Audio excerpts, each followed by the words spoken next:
Alright, so now we're going to calculate the energy transfer in a wall section measuring 2 meters by 1 meter by 4/100ths of a meter thick with a thermal conductivity of 10/100ths joules per second meter Celsius. The opposing sides of the wall section have a temperature change between the two of them of 10 degrees on one side, 5 degrees on the other. So we're going to go ahead and calculate our different parts. We've got the area of that wall is 2 meters by 1 meter, so it gives us 2 meters squared. We've got thermal conductivity being K equals 0.10 joules per second meter degree Celsius. We know the thickness of that wall is 0.04 meters. We know the change in temperature between the two sides being 10 degrees minus 5 degrees, so it gives us 5 degrees Celsius. And we know the change in time. Well, we have 1 hour. 1 hour is 60 minutes. So 60 minutes times 60 seconds gives us 3,600 seconds.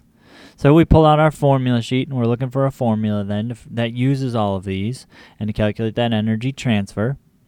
So we've got P, we got energy transfer. We're going to now plug in, so P equals K, A, change in T over change the thickness.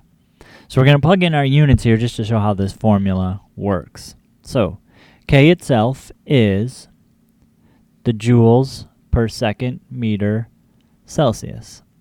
So P is going to equal our joules over seconds times meters times degrees Celsius. Area is meters squared. Change in T in this case is our Celsius, or our temperature.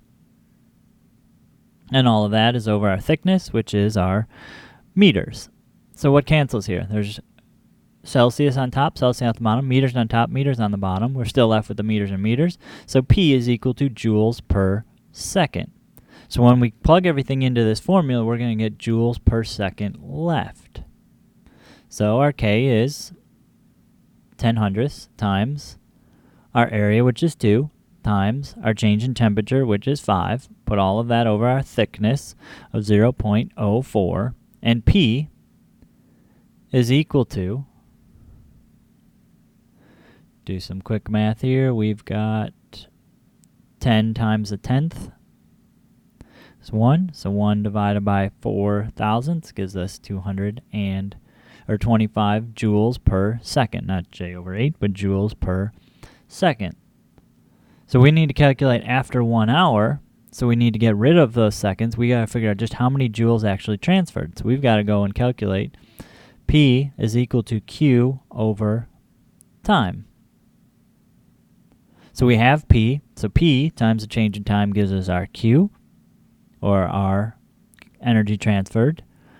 How many total joules of energy? So we take those 25 joules per second times our 3,600 seconds, which gives us our total energy transfer to be 90,000 joules of energy transferred from one side of the wall to the other.